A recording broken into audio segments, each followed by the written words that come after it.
लाख कोशिशों के बाद भी अब तक हम इस बात को लेकर क्लियर नहीं है कि क्या इस दुनिया में हमारी तरह या हमसे ज्यादा बुद्धिमान और ताकतवर जीव कोई मौजूद है या नहीं।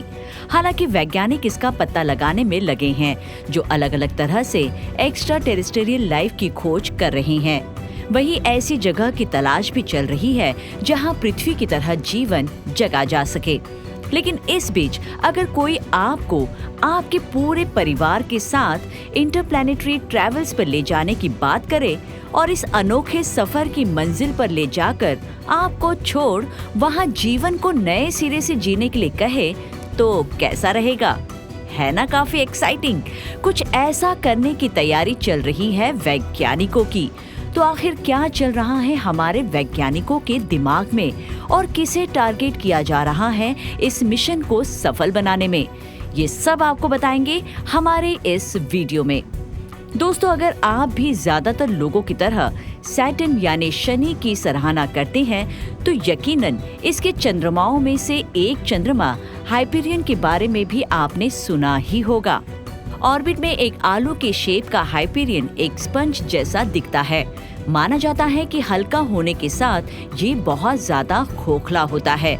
लेकिन क्या हो अगर हाइपेरियन की तरह आपने एक एस्टेरॉइड को खोखला कर दिया और उसके अंदर एक कॉलोनी बनाकर उस केव यानी गुफा को इंटरप्लैनेटरी सफर के लिए एक स्पेस क्राफ्ट के रूप में इस्तेमाल किया तो?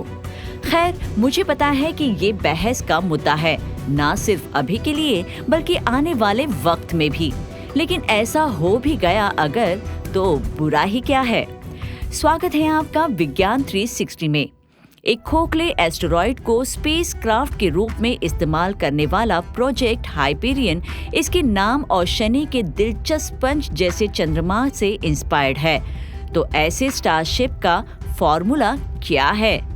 इसकी शुरुआत करने के लिए सबसे पहले सूरज की रोशनी को रीडायरेक्ट करने और एस्टेरॉइड्स में से किसी एक के सेंटर में मटेरियल्स को पिघलाने के लिए अंतरिक्ष में एक बड़े से आईने का इस्तेमाल किया जा सकता है।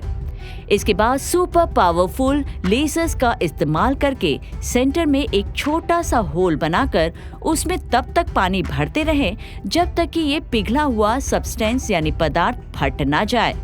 इसके बाद एस्टेरॉइड के इंटीरियर हिस्से को बाहर निकाल दिया जाता है, जिससे वो खोखला हो जाता है।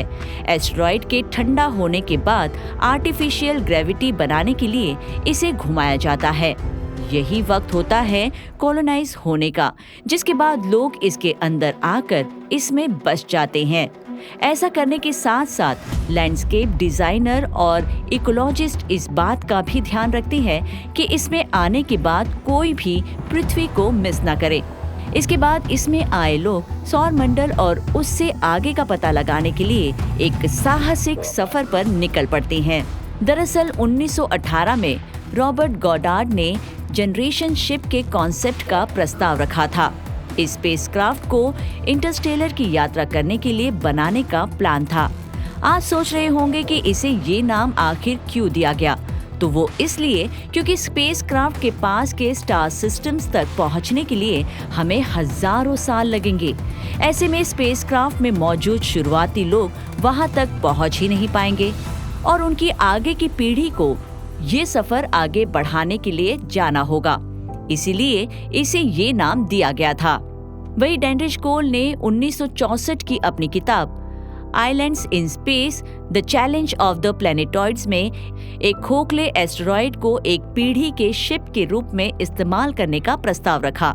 1979 में जॉर्ज जेब्रोस्की ने इस विषय पर मैक्रो लाइफ नाम की बुक पब्लिश की। इसके अलावा पिक्चर्स के साथ एक खोखले एस्टेरॉइड शिप को बनाने के प्रोसेस की पूरी डिटेल केनेथ गेटलैंड और डेविड जेफरीज द्वारा the Usborne book of the future में दी गई है। कार्ल सैगन की 1994 की किताब pale blue dot a vision of the human future in space में डेविड हार्डी द्वारा ऐसे खोखले एस्टेरॉइड शिप के कॉन्सेप्ट का एक कलात्मक चित्रण शामिल है। Star Trek the original series के एक एपिसोड में एंटरप्राइज को एक ग्रह को एस्टेरॉइड से बचाते हुए दिखाया गया है, वो भी सिर्फ ये पता लगाने के लिए कि एस्टेरॉइड में योनाडा नाम का एक जनरेशन शिप रहता है। इन्हीं सोचों से इंस्पायर होकर 2011 में एंड्रियास हैन द्वारा प्रोजेक्ट हाइपेरियन लॉन्च किया गया था। हालांकि किसी एस्टेरॉयड को खोखला करने का विचार बहुत ही मुश्किल लग सकता है, लेकिन इस प्रोजेक्ट का मकसद जनरेशन शिप के लिए डिजाइन का पता लगाना था। इस प्रोजेक्ट के दूसरे मकसदों में मौजूदा तकनीकी के मुकाबले में ऐसे वर्ल्ड शिप्स की कार्यप्रणाली को समझना था। वहीं इसका उद्देश्य लोगों को चालक दल वाली इंटरस्टेलर ट्रैवल के बारे में जानकारी देना भी था। ये प्रोजेक्ट भविष्य में स्टारशिप विचारों को सामने लाने के मामले में सफल रही। उदाहरण के लिए स्टैनफोर्ड टॉरस और ऐसे जहाज में भेजे जाने वाले लोगों की संख्या के अनुमान लगाने के मामले में, या यूं कहे कि दूसरे ग्रह पर आबादी बढ़ाने के मामले में।